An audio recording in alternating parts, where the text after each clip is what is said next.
दिल्ली देखा, एक world class Delhi Lucknow में संचालन कर रहा हूँ। इसके लिए मैं कह सकता हूँ हम सब लखनऊ वासियों को इधर से माननीय प्रधानमंत्री मोदी जी का, माननीय योगी जी का और अपने सांसद और देश के यशस्वी रक्षा मंत्री माननीय नरेंद्र जी का इधर से आभार प्रकट करना चाहिए कि लखनऊ में इतना बड़ा कार्यक्रम हुआ। इसके साथ साथ मैं आपसे साझा करना चाहूंगा, देश में राष्ट्रीय राजधानी दिल्ली में आपने एनसीआर का नाम सुना होगा, नेशनल कैपिटल रीजन। जब दिल्ली में जगह क्षेत्रफल कम पड़ गया था तो आसपास के क्षेत्र को उसमें सम्मिलित करके और उसका विकास करके विकास को और बढ़ाया गया था। हम सब जानते हैं माननीय रक्षा मंत्री राजनाथ जी ने और माननीय उत्तर प्रदेश के मुख्यमंत्री आदरणीय योगी आदित्यनाथ जी ने लखनऊ के आसपास कैसे विकास हो, जहां लखनऊ का लगातार विस्तार हो रहा है। तो आपको जानकारी आया होगा जिस प्रकार से नेशनल कैपिटल रीजन है, उसी प्रकार से लखनऊ और लखनऊ के आसपास के जिलों को शामिल करके स्टेट कैपिटल रीजन भी घोषित हो चुका है और बहुत जल्द आसपास के जिलों का विकास भी बहुत तेजी से प्रारंभ होगा। और आसपास के जिले आपको पता है, जहाँ लखनऊ तो स्टेट कैपिटल रीजन में है ही है, वही सीतापुर, हरदोई, उन्नाव, रायबरेली और बाराबंकी भी स्टेट कैपिटल रीजन में सम्मिलित हो चुके हैं। यह विकास की यात्रा को और तेजी से बढ़ाने वाला है। हम सबको पूर्ण विश्वास है कि यह विकास की यात्रा और आगे बढ़ेगी। इसके साथ साथ आपने आजकल सुना होगा, टेक्नोलॉजी को लेकर लगातार चर्चा होती है, एआई को लेकर चर्चा हो रही है, चर्चा सेमीकंडक्टर को भी लेकर हो रही है। सेमीकंडक्टर के बारे में आप जानते हैं सेमीकंडक्टर का कितना बड़ा उपयोग है। जितने इलेक्ट्रॉनिक प्रोडक्ट्स बनते हैं सेमीकंडक्टर की आवश्यकता होती है। मगर बड़े दुर्भाग्य की बात है कि पूर्व की सरकारों ने इस पे ध्यान नहीं दिया, मगर 2014 में प्रधानमंत्री मोदी जी के नेतृत्व में इस पे तेजी से काम हुआ और 2022 के बाद सेमीकंडक्टर हमारे भारत में बने। इस पे तेजी से काम प्रारंभ हो चुका है और इसी वर्ष 2025 में हमारी स्वदेशी सेमीकंडक्टर की चिप, हमारे भारत की मेक इन इंडिया की बनी हुई चिप बहुत जल्द भारत में लॉन्च होगी।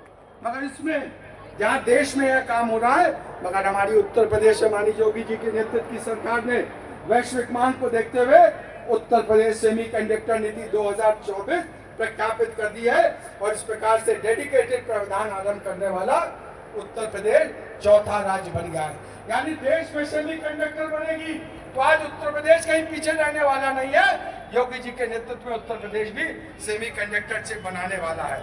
इसके साथ साथ एआई के बारे में भी हम जानते हैं, एआई में भी उत्तर प्रदेश पूरी तरह से कमिटेड होकर इस दिशा में आगे बढ़ रहा है। जब आप इस क्षेत्रों की बात हो रही है, उत्तर प्रदेश में विकास की बात हो रही है, अगर स्वास्थ्य की चर्चा ना हो तो मुझे लगता है यह बात अधूरी रहेगी, क्योंकि हमारे स्वास्थ्य मंत्री भी उत्तर प्रदेश के हमारे उप मुख्यमंत्री हैं और वे लखनऊ से आते हैं। स्वास्थ्य क्षेत्र में बहुत बड़ा परिवर्तन माननीय योगी जी के नेतृत्व में, माननीय ब्रजेश पाठक जी के नेतृत्व में हुआ है। उत्तर प्रदेश ने एक जनपद एक मेडिकल कॉलेज की नीति पे काम करते हुए, पहले आपको याद होगा किसी भी जिले में कोई अगर बीमार होता था, कोई क्रॉनिक डिजीज होती थी तो वह मरीज को लेकर लखनऊ की ओर आता था। लखनऊ के एसजीपीजीआई और मेडिकल कॉलेज पे दबाव रहता था, मगर आज एक जिला एक मेडिकल कॉलेज पे काम करते हुए पिछले 8 वर्षों में माननीय उत्तर प्रदेश के मुख्यमंत्री योगी आदित्यनाथ जी के नेतृत्व में 80 मेडिकल कॉलेज उत्तर प्रदेश में संचालन प्रारंभ हो गया है।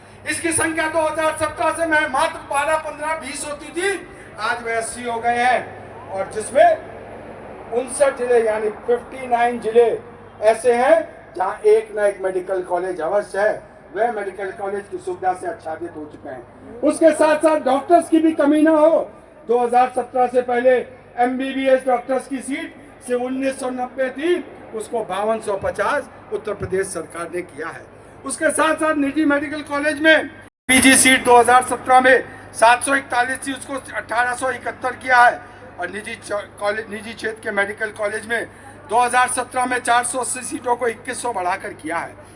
यह दर्शाता है कि उत्तर प्रदेश में स्वास्थ्य सेवाओं को बेहतर करने के लिए सरकार कितनी गंभीरता से काम कर रही है। आयुष्मान कार्ड बनाने में पूरे देश में अगर सबसे तेजी से आयुष्मान कार्ड बना है तो उत्तर प्रदेश सबसे आगे है। यह बात किसी से छुपी नहीं है।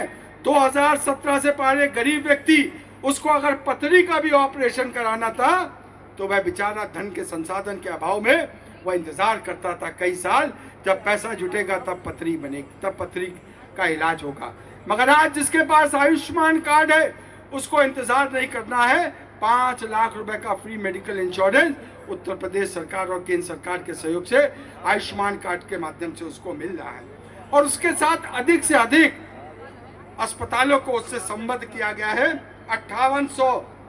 5834 चिकित्सालयों को आयुष्मान कार्ड से एफिलिएटेड किया है, यानी कहीं दौड़ना नहीं है। हर जिले में निकट के और बड़े अस्पतालों में आयुष्मान की सुविधा उपलब्ध कराई गई है। इसके साथ साथ शिक्षा के क्षेत्र में भी एक बड़ा परिवर्तन आया है। प्राथमिक विद्यालयों का कायाकल्प हो रहा है, स्मार्ट क्लासेस विकसित हो रहे हैं।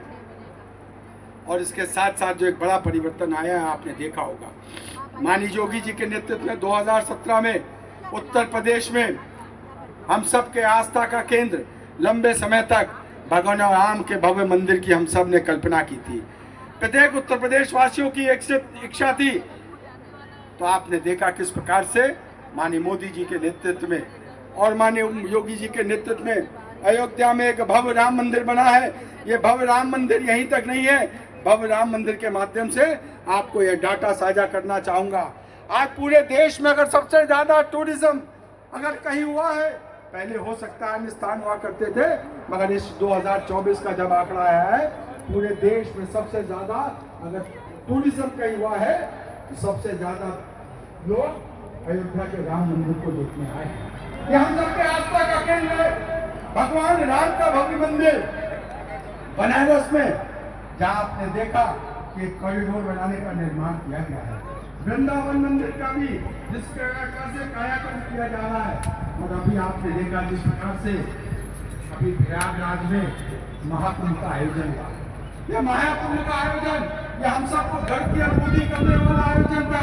66 करोड़ से ज्यादा अधिक लोगों ने वहां पर संगम में आस्था की डुबकी लगाई है। और यह जहां ईश्वर का आशीर्वाद सबको मिला, हम सबके लिए आस्था का केंद्र था। मगर वहीं कई विपक्ष के लोग भी पूछ रहे थे कि इसमें इतना पैसा क्यों लगा, मगर आप सब ने उसका जवाब भी देखा कि जिस प्रकार से 7,500 करोड़ रुपए उत्तर प्रदेश सरकार ने उसकी तैयारियों को लेके उसकी व्यवस्था को लेके किया, जिसमें 6,000 करोड़ रुपए इंफ्रास्ट्रक्चर पे खर्च हुए, यानी परमानेंट इंफ्रास्ट्रक्चर बनाया गया।